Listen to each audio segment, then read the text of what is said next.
to A Well-Designed Business. My name is Luann Nigara, and I'm so glad you found this podcast. Together with my husband Vince and our partner Bill, we have grown our company WindowWorks from the ground up. So I know and I understand the challenges you face in running your interior design business. I also know that your talent alone isn't enough to ensure your success.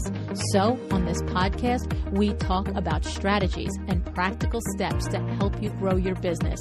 But make no mistake about it, we have our share of fun here too, mixed in with those aha moments that I love so much. This isn't fluff. Nobody has time for that. Whether you are a new interior designer or a seasoned designer, I am here to help you create and to manage the kind of interior design firm that you dream of. It's straight talk and it's action. Are you ready? Let's get started. Hey everybody, welcome to another Power Talk Friday on A Well-Designed Business. I am delighted to introduce you guys today to Duncan Blair. He is the Director of Marketing of Article. Hi Duncan, how are you? Hey Luann, I'm great, thank you. How are you? I'm great too. So here's the thing, everyone. This is a sponsored show. You know, from time to time, you will hear me say that at the beginning of a show. And this show is sponsored by Article. It's a furniture company out of Vancouver, Canada. And the thing about what happens is, you guys, you know, I talk to you every week during Monday and Wednesday shows with your colleagues to help teach you different ways to run your business, give you ideas, inspiration to be more profitable, more effective, more efficient. And then Friday, I bring experts in from outside the industry to help us do things like learn Pinterest, for crying out loud, or Instagram, right? But I get a lot of requests from vendors and from manufacturers that are like, hey, your podcast is awesome. We just want to tell everybody about our product. And so I'm like, right, because I have an awesome audience. So, but the thing is, when I originally started to be approached by sponsors like this, by vendors like this, they're not interested necessarily in a long-term relationship with the podcast yet. A lot of times they come on for one and then guess what? They come back. We know that, right? But I understand the hesitancy in the beginning. But I made a decision that if somebody wants to come on and flat out just quote unquote, let us know about their products or services, and it's not necessarily tied to us being more profitable or efficient, like a direct line, then I decided that, you know, technically they're selling to you. So that's what we do. We call it a sponsored show. And I do screen those out. I have said no to people that I don't feel like their products and services align with what you're doing. So, you know, we're not going to have ShopRite come in here and pay for a show, peeps. Don't worry about that. Okay. So, but Article did approach me, and I think this is an interesting company, and I've just been talking with Duncan off air a little bit, and I'm even more convinced about the potential of this being a great resource for you and your interior design projects. So I'll tell you a little bit about Duncan. He's the Director of Marketing at Article, and Article is an original modern furniture brand. They say to us that they engineer remarkably better furniture experiences. So we're going to, I'm going to question them on that. We're going to find that out, right? The thing is that they are an online only company. And of course, you just said to yourself, say what? I know. I have a billion questions for them. Don't worry. Okay. One of the things is that they are dedicated to being that can-do, deadline, orientated, people-pleasing type of company that it has a trade-facing program. And so the trade-facing program has been part of their model for quite a while. However, they are in the midst of an initiative now in really trying to spread the wings and develop the trade program further and more efficiently and more effectively and make it better. And so they're here today. Duncan is here today. From his standpoint, he's here to tell us about Article. From our standpoint, we're here to pick it apart and see if it's for us, right? So, all righty. So, Duncan, first, give us a little bit of an introduction to your company and why you think that this is a good alliance, a good partnership for designers to be aware of in finding your company. Yeah, absolutely. And so pleased to be here. So thanks for having me, Luann. You're welcome. I think the best way to describe Article is that we are, as you said, an original modern furniture brand, and we talk about re-engineering the furniture shopping experience. Now, that sounds like a bit of a mouthful, So let me break that down a little bit. I think we talk about re-engineering because really where we came from is, our founders looked at what was happening in the way that people shop for furniture and found more often than not, one, it was incredibly time consuming. You'd spend your weekends and waking hours driving around from, on the outskirts of the suburbs, trying to go from store to store and figure out, what you wanted. The quality of the product was really variable. The prices were too high. The markup from sort of manufacturer to retail was huge. And there was these huge showrooms with salespeople standing around kind of milling about all day without really delivering this kind of efficient, delightful experience. So we saw a better way to do that in the consumer space. There had to be a better way to shop for furniture. And that's really where Article was kind of born, or the premise on which Article was founded, giving people access to great quality product at typically 30 to 50% less than retail or what they pay in a retail store, and making sure that we deliver it quickly. And then the whole end-to-end experience is really just, as I say, that kind of delightful experience. So that's kind of where we started Article. And I think over the last 4 or 5 years now, we've got really, really good at delivering against that. And that's been a huge part of our growth today. Okay, so I can understand when you eliminate the real estate, right? And you eliminate sitting there with tons of inventory in multiple locations all across the country, then you certainly can make your numbers tighter and pass that savings on to the designer community. The question I know that my designers listening right now are saying, yeah, but I like to sit in it, and I have a hard time ordering from an online location and wondering if my client's going to like it. And what do you guys say about that, Duncan? Yeah, that's a great question. And it's certainly a big concern for designers and kind of end customers alike. So I think, it's understandable, but we've addressed that in a number of different ways. So first off, we have a really generous return policy. So within 30 days after you receive your goods, you're welcome to send it back.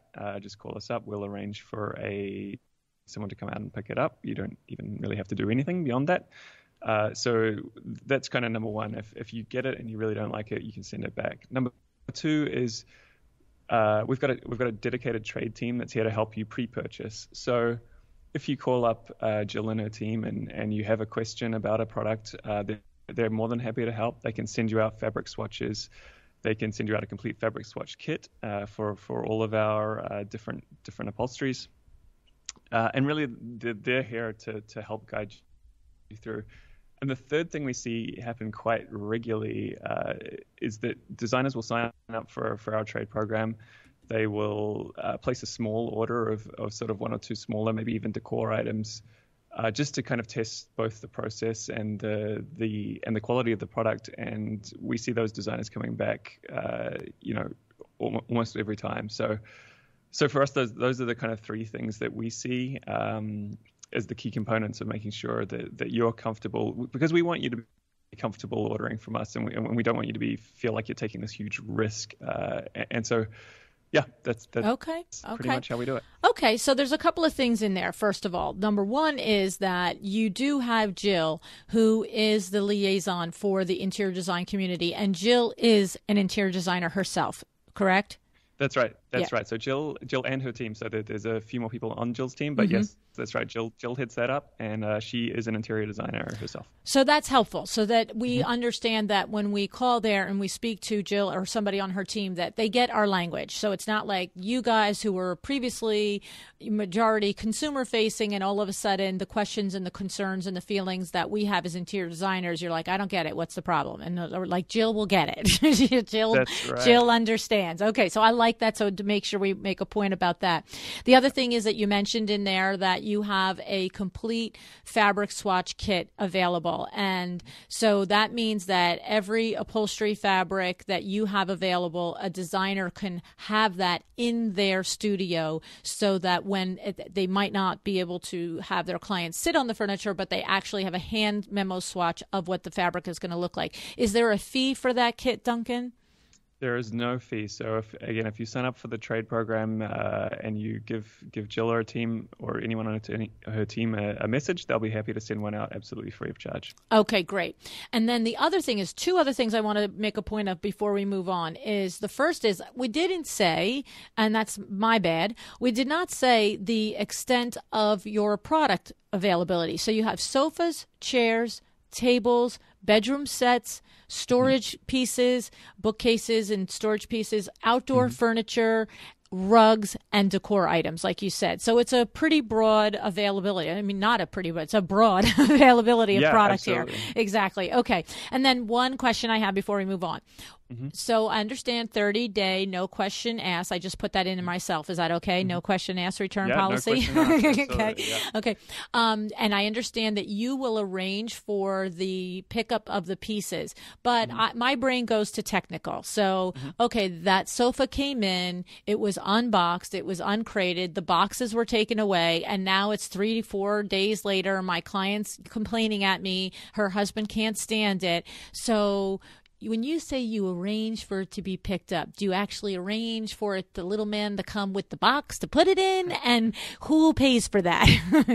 Yeah, great question. So we'll typically, what we'll do is we'll ask you to hold on to the packaging until you're satisfied that you want to keep it. So whether that's you or your client, that's kind of up to you to arrange. But if you can hold on to the packaging, that makes the whole thing easier. But our team will come out, they'll put it back in the box and take it away, or whatever it came in, and take it away. So we take care of all of that, and we'll arrange it at a time that's suitable for you or for your client, obviously in this case. So that's kind of how that works.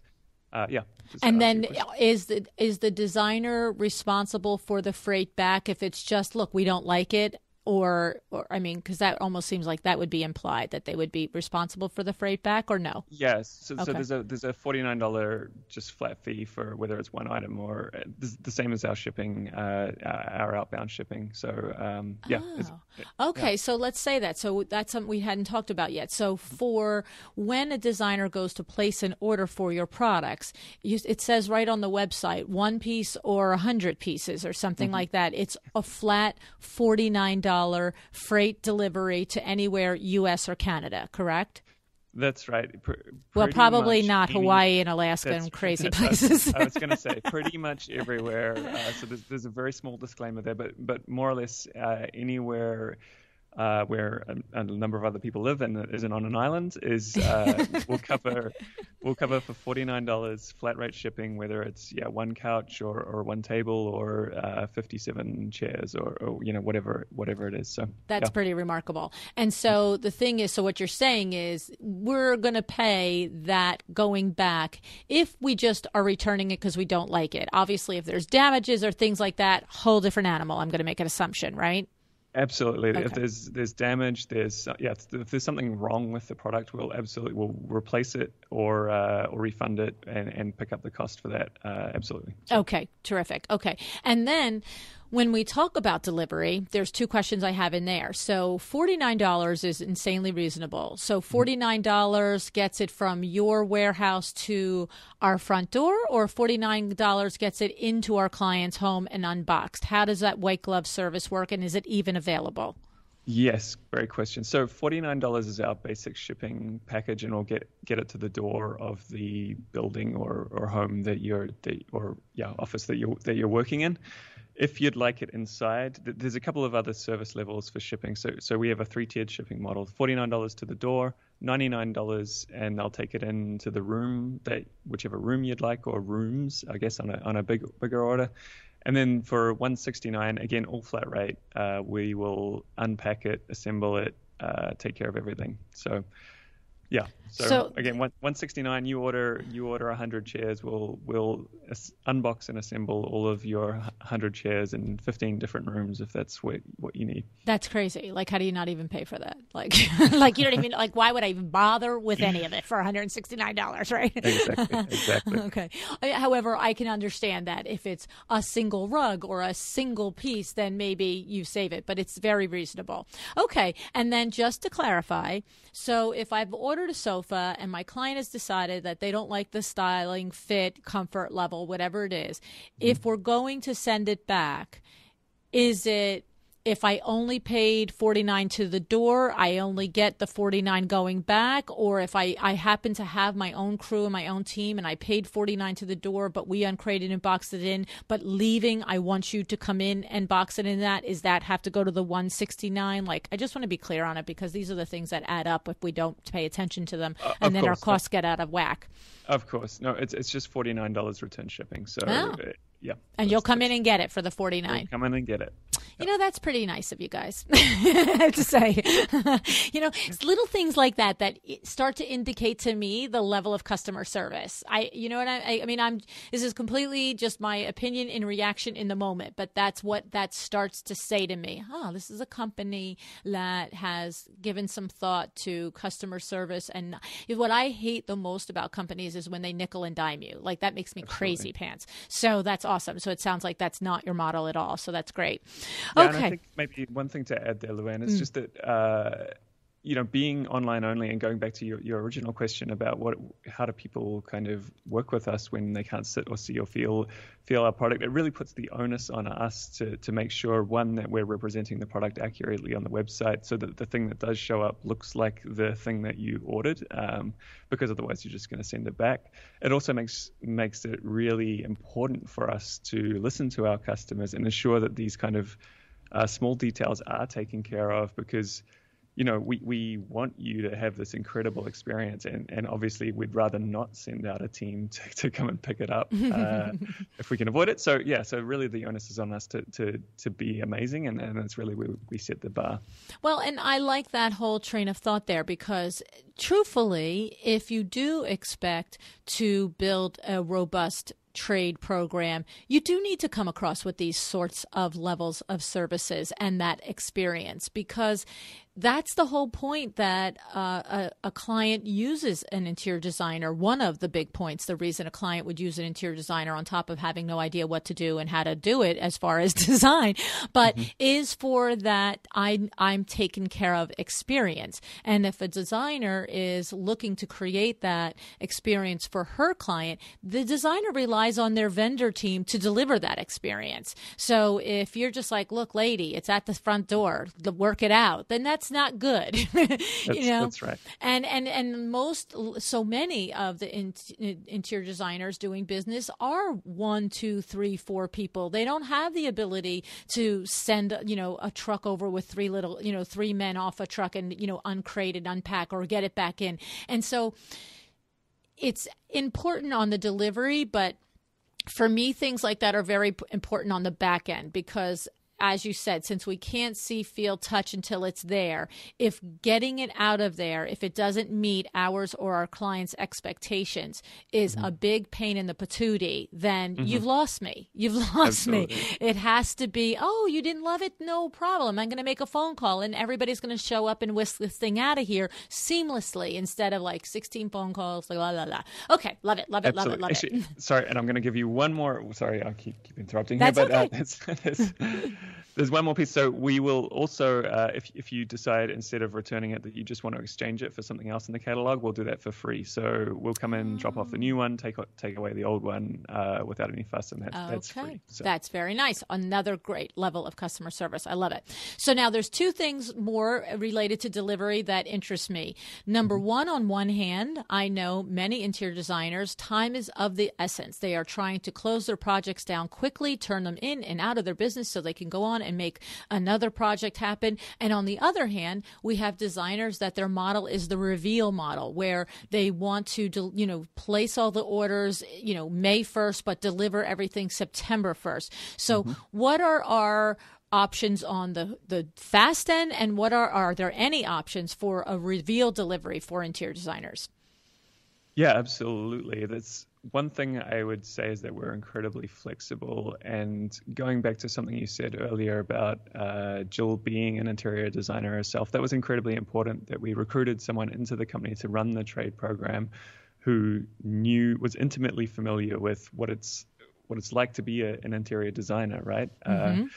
So one of the things that she has been really adamant about and has pushed the entire team internally is around flexibility on delivery. So if you need it, in some cases tomorrow, we will get it to you. If you want it 6 months from now, we will make sure it's ready and waiting in our warehouse to be shipped out on the day that you want it delivered. So really, it's something that we I think sets us apart from a lot of other vendors, is that we're able to work with both incredibly tight timeframes and also incredibly precise timeframes as well. Well, and that's a big statement to say that, because when I think about when I think about fast delivery and quick delivery, that doesn't seem as challenging to me as a company. Basically, place an order, it's in stock, get it out of here. Awesome. Okay. But the other seems much more challenging to me. My brain goes to, however, hearing the way your company culture is that I'm already picking up in just 10 or 15 minutes, that seems more like my brain would say, okay, I'm a Reveal installed designer, and this company, basically most of their product is ready for delivery at the time that I order it, but I of course want it delivered in 6 months. I don't want to babysit that. I don't want to task my people with babysitting that. And so, but in my mind, I automatically go to, I wonder if I'm going to have to babysit that.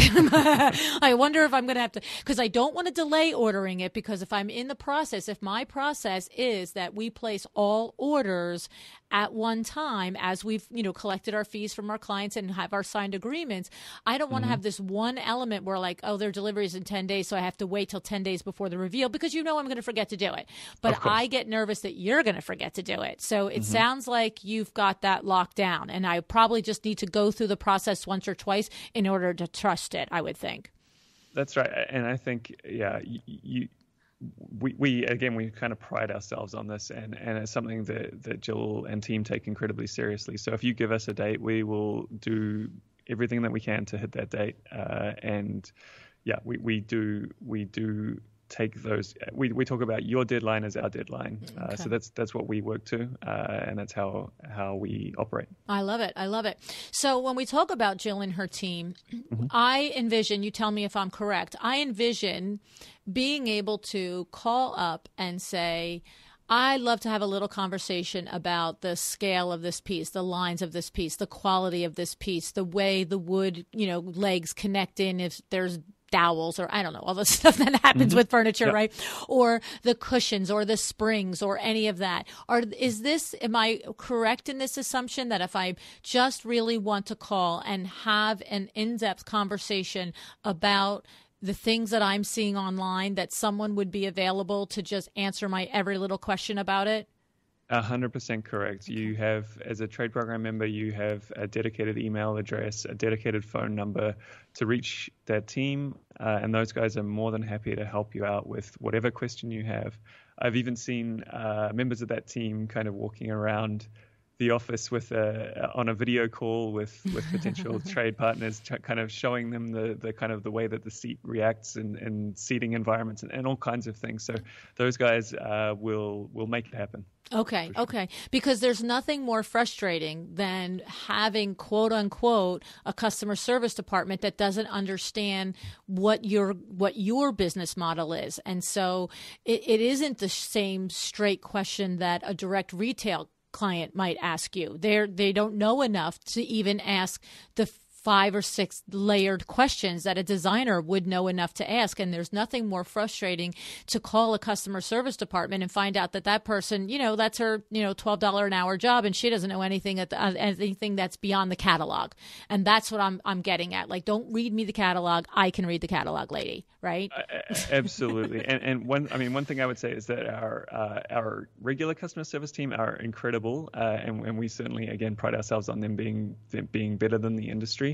But one of the reasons we did specifically split out this trade team was for exactly that reason that you just mentioned, that trade or interior designers have questions that no one else has, and are working at a level that obviously that your average consumer is not. So it was incredibly important for us. Again, that's why we brought in an interior designer to run that team. Is she understands that world, she's lived that world, and she's fantastic at anticipating and working with designers on their unique sets of problems. Because these are some of the challenges. I mean, I talk to designers all the time, obviously. Hello. And the thing is that I'm aware that there are as many designers that their company model, their business model is that they only buy from trade-only resources. And then there are as many designers that I interact and speak with that do a combination of resources, trade, and quote-unquote retail.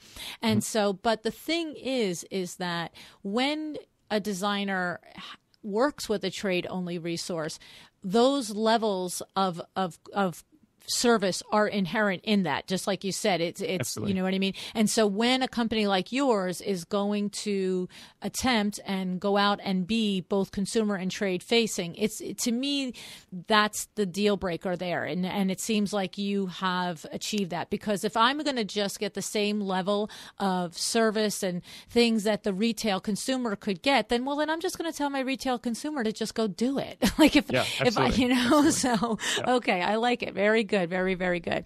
Okay, so now tell us a little bit about where the furniture is made, your manufacturing facilities, and where all of that stuff. Sure. So we work with manufacturing partners more or less all over the world. We have partners in Vietnam, China, South America, India. Really, it's a really global kind of sourcing philosophy that we have. So for each piece, we really look for the area or the manufacturer specifically that we think is doing the best job at whatever it is. So, we have a number of beautiful rugs from India just because they're doing some incredible rug work there. A lot of our larger furniture items come from Vietnam because the level of craftsmanship around furniture in Vietnam is fantastic. So that's really how we go about sourcing product.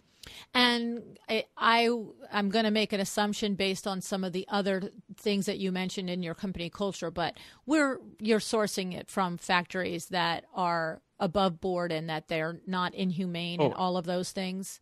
Absolutely. One of the core values that article was founded on was this notion of being good. And part of that is ensuring that we have a positive impact on the world. And really, for us, that's an incredibly important part of who we are. So all of our factories are vetted.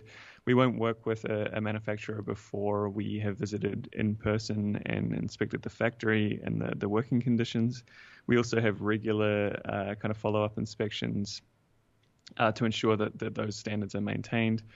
A number of our products, a good portion of our catalog now is made up of fair trade items. So it's something we're incredibly mindful of and something that we want to ensure. I would say that we're just as concerned about the conditions in which the items are produced as our end customers are. Okay. I like to know it. That's very good. Absolutely. Yep. Terrific. Okay. And so when we talk about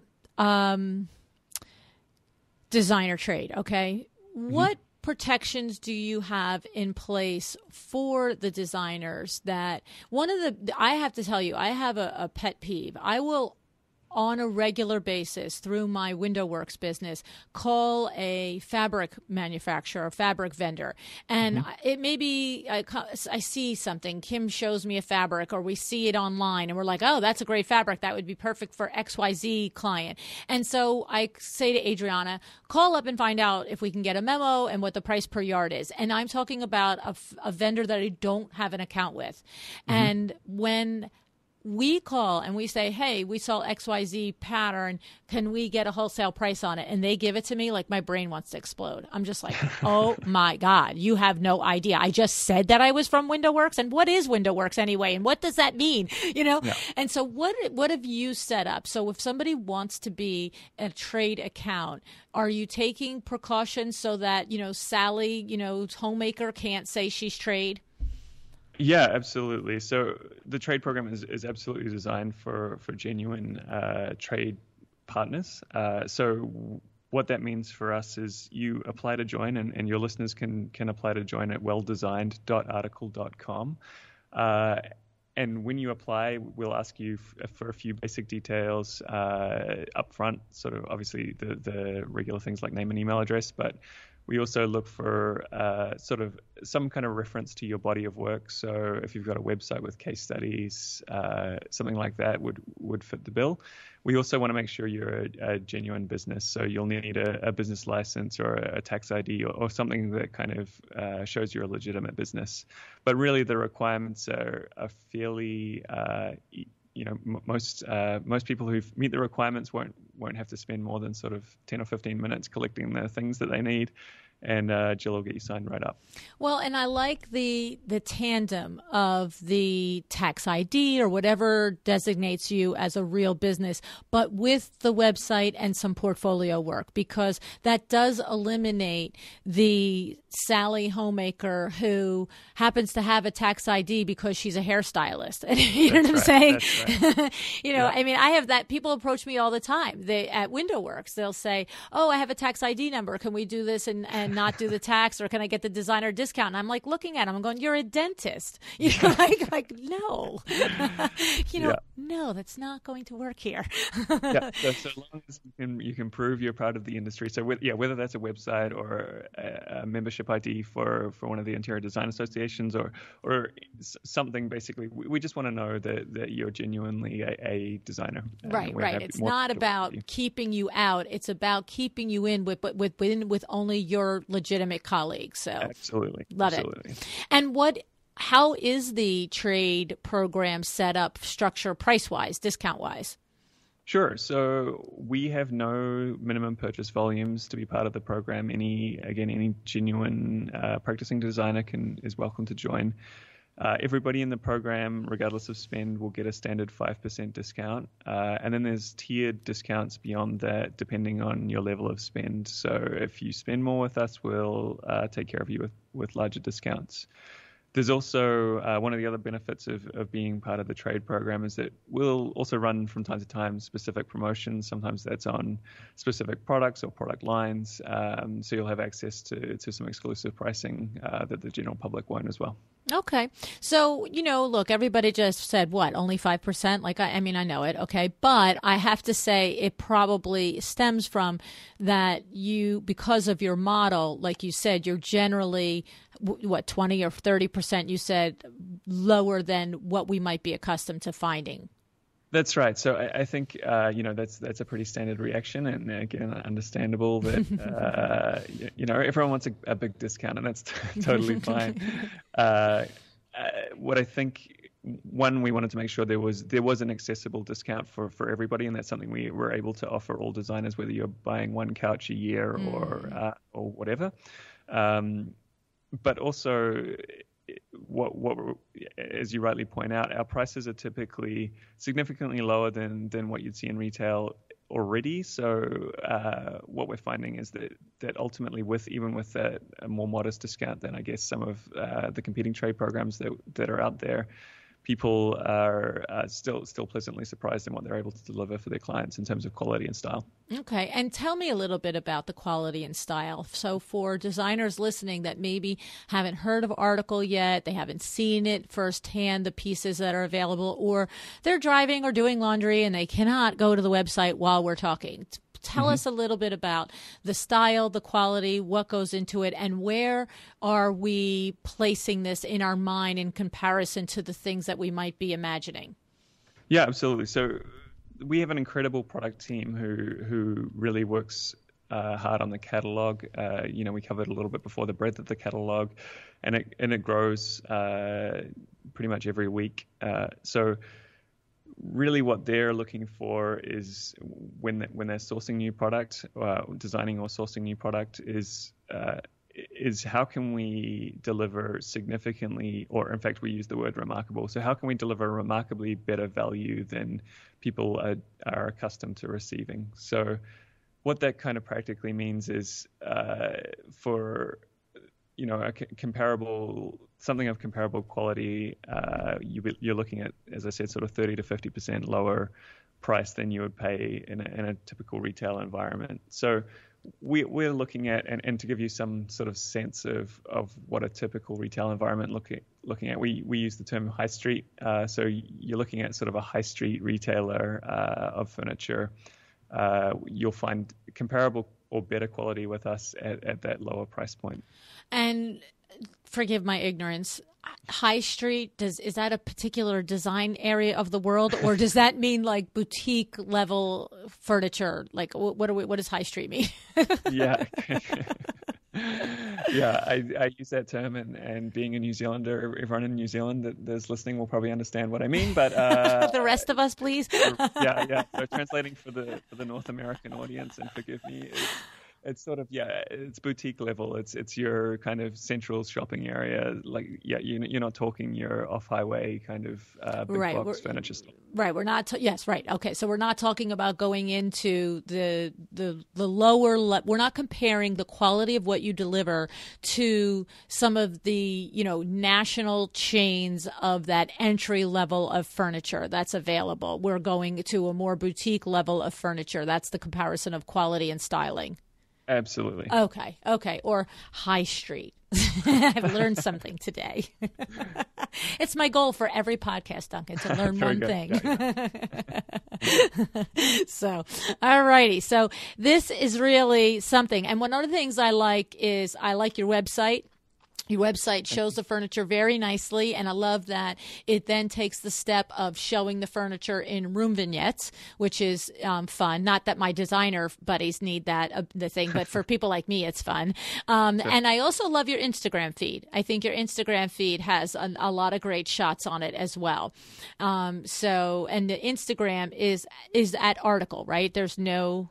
That's right. Yeah. That article. Yep. Okay. I love it. So let's just recap for everybody here today. Mm-hmm. You are a company that's been in business since 2013. Some of the things that I know about your company that we didn't bring out is that in 2017, you did nearly or about $100 million in revenue and gross sales, and that you're projecting at $200 million for 2018. And that was in a recent Forbes article. So this is a nice, big, growing company. I love that you have a dedicated trade team, and I love that it's led by Jill, and that she comes from the industry, so she understands our needs, wants, desires. I think your delivery program, the 3-level tier delivery program, is terrific. $49 gets one or however many products to the front door. $99 gets it in the room, and $169 gets it unpacked, uncrated, and the garbage brought away. So that's awesome. You have the free swatch kit, so that if a designer doesn't want to, she can or he can individually order a memo. So some designers don't want a lot of stuff around them. That's probably not so true. Most designers want a lot of stuff around them. But, some people have limited space. And so if they wanted to, they could just one-off order memos. But if not, they can get the entire upholstery collection to have in their studio. That's right. Okay, love it. All right. And then what else do we want to say? That you are a company that one of your core values is simply being good. And I like that. So you're spot checking the factories that you work with, that you partner with, and you're making sure that everything is above board in that regard, and that you have the ability to deliver fast or the ability to deliver whenever we want. We can pick our day. And I guess the one last thing I didn't cover, which we probably should cover, actually two things we should cover, is, do designers have the ability to customize pieces? Now, of course, accessories and things like that, that's not even on the table, but a sectional sofa that maybe has 2 of the, the square sections in the middle. Can they order it with 3 sections in the middle, or have a chase lounge on both ends of a sectional? What happens in that regard, Duncan? Yeah, great question. And it's something that does come up fairly regularly. I would say what we're really good at is shipping furniture that is in our catalog. I think for us, we can absolutely accommodate custom requests, and Jill and her team are the best people. If you see a couch but you want it 30 inches longer, or you want something else, something custom, we can usually accommodate that request. There are limitations around the extent of customization, and there's also sort of timelines and cost details associated with custom pieces. So it's not a no, we can't do it, but it's just the trade team is there to look after their requests. So they're the best people to talk to about it. So what I'm hearing in there is it sounds like it's not your bread and butter, and you're not like, hey, customize every piece. That's what we're here for. But if if a designer comes to start to use your product and really starts to enjoy it and like it, and then has an opportunity to maybe create some spaces using your product, but one sofa needs to be a little bit different. Basically what it sounds like is if you're willing to pay and you're willing to wait for the delivery, it's worth having the conversation and finding out from Jill and her team what can be done. Absolutely. Okay, so we're not like going to specify custom furniture every day of the week at Article. That's not what this is about, but it's possible if it's important to you and it matters for your project and you have the ability to be flexible price and time-wise. Okay. Yes. Love it. And the other thing I would maybe add there as well is it also obviously it depends on both the extent of the customization and the quantity of product you want. So if you come to us and say we need 1,000 of these sofas, we'll probably make that happen. Really?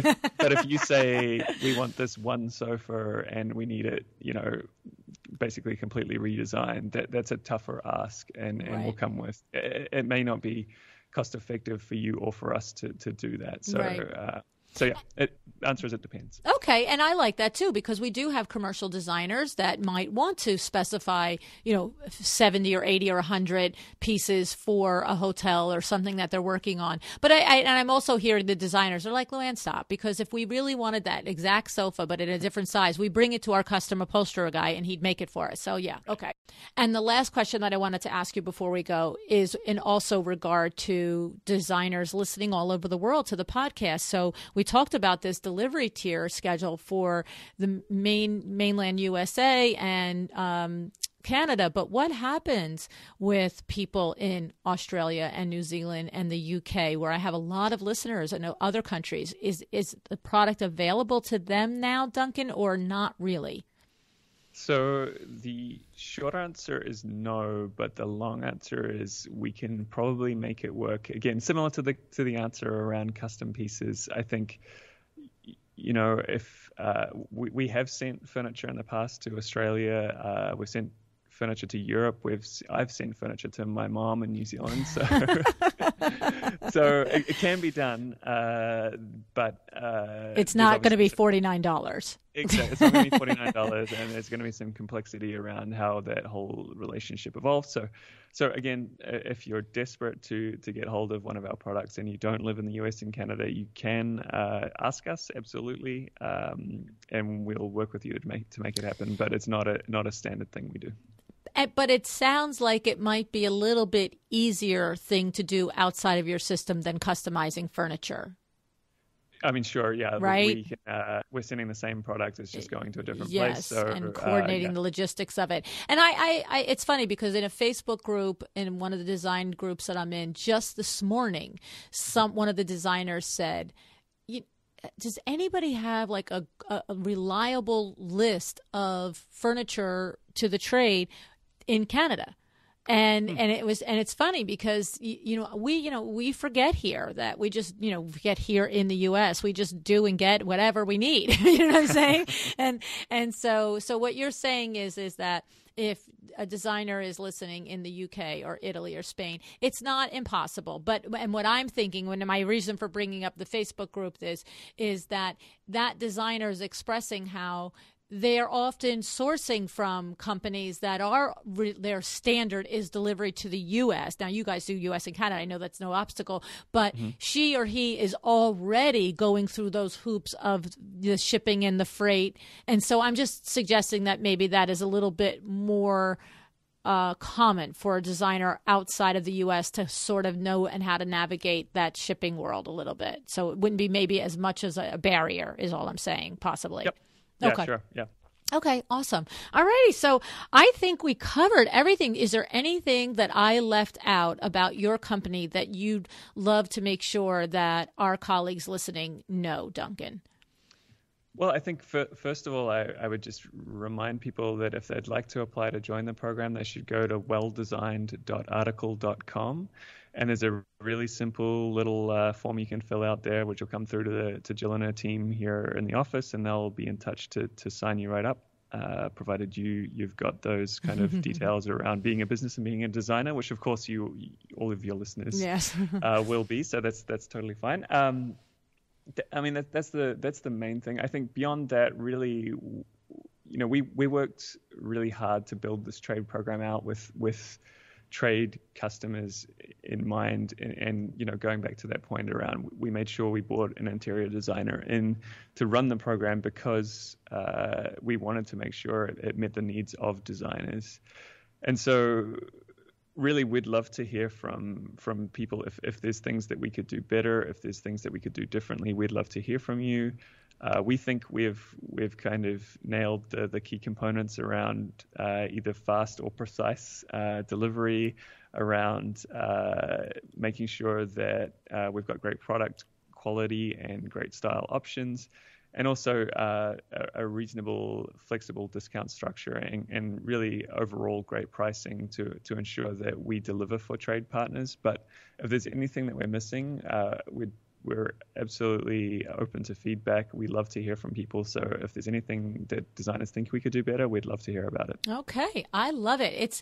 It's pretty exciting what you put together. And I have to say, Duncan, that you've done a great job of, I keep getting a sense of the culture of the company. And that is very important to a lot of us because, as I said at that one point during the interview, when someone works with an interior designer, among the things of the expectation of a beautiful design, the expectation is inherent of a level of attention to detail and a level of customer service. And for me, when I select my vendors that I use for window treatments and for awnings, if I don't care how good the product is, if the customer service level isn't there, I'm out of there. Because you know Absolutely. What, it's like I say to interior designers, there's always someone else that can create a beautiful room. What are you doing for the experience for your client that makes it better, different, that they should go to you? And so when we look for our vendors, it's the same thing. You're not the only furniture company, this one window treatment company, vendor is not the only window treatment vendor.